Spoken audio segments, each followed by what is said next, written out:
ছোটবেলায় টাইফয়েড জ্বর হয়েছিল মফিজের। তখন অর্থ সংকটে উন্নত চিকিৎসা নিতে না পারায় 2 হাত ও 2 পা বিকল হয়ে পড়ে। এরপর থেকে চলাফেরার একমাত্র ভরসা হুইলচেয়ার। দরিদ্রতার কশাঘাতে পড়েও অন্যদের কাছে হাত না পেতে ইচ্ছাশক্তির জোরে পরিবারের 6 সদস্যের মুখে এক মুঠো খাবার তুলে দিতে জীবন সংগ্রামে ঝাঁপিয়ে পড়েন মফিজ।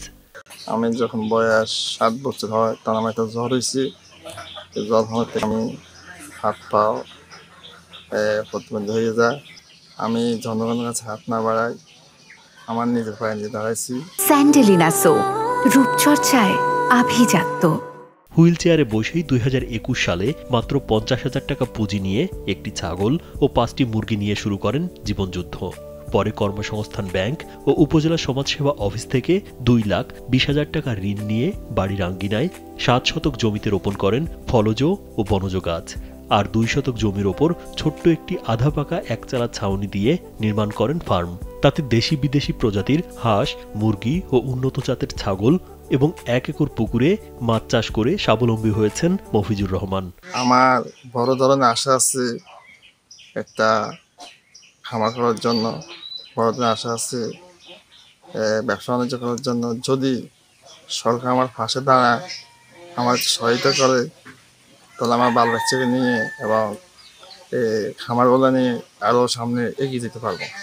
বলছিলাম চাঁদপুরের শাহরাস্তি পৌরসভার পাটোয়ারি বাড়ির মৃত আরব আলীর ছেলে মফিজুর রহমানের কথা। বৃদ্ধ মা, স্ত্রী, 2 ছেলে ও 1 মেয়ে সন্তান নিয়ে মফিজের সংসার। বড় ছেলে পড়ালেখার পাশাপাশি বাবাকে চলাফেরা এবং বিভিন্ন কাজে সহায়তা করে। স্ত্রীও ঘরের কাজ সামলে স্বামীর কাজে সহযোগিতা করেন। আমার নাম রবি হুসানি, আমি ক্লাস 9-এ পড়ি। আমার বাবা যথেষ্ট আমাদেরকে সহযোগিতা করে, আলহামদুলিল্লাহ আমরা সবাই সুখী। কারো কাছে হাত বাড়ায় না, ওই নিজে কর্ম করে ছেলে মেয়েদের যায়। মফিজ জানান, হাঁস, মুরগি, ডিম এবং মাছ বিক্রি করে প্রতি মাসে প্রায় 15 থেকে 20,000 টাকা আয় হয়। তাই দিয়েই চলে সন্তানদের পড়ালেখা ও সংসার।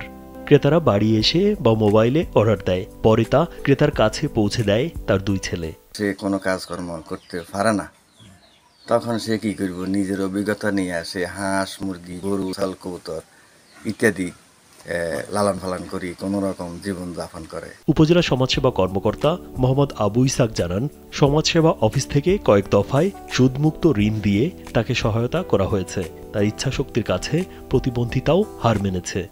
মফিজুর রহমান একজন উদ্যমী লোক। তিনি প্রতিবন্ধী হওয়া সত্ত্বেও তিনি একজন উদ্যোক্তা হওয়ার চেষ্টা চালিয়েছেন। তাকে সহযোগিতা করার জন্য সমাজসেবা কার্যালয় থেকে আমরা বিভিন্ন পরিমাণে বিভিন্ন সময়ে ঋণ প্রদান করি। সর্বশেষ 30,000 টাকা সুদমুক্ত ঋণ প্রদান করা হয়েছে। তিনি মাছ চাষ সহ বিভিন্ন পশুর পালনের মাধ্যমে তিনি বর্তমানে একজন সফল ব্যক্তি। রাজীব বিশ্বাস, কালবেলা।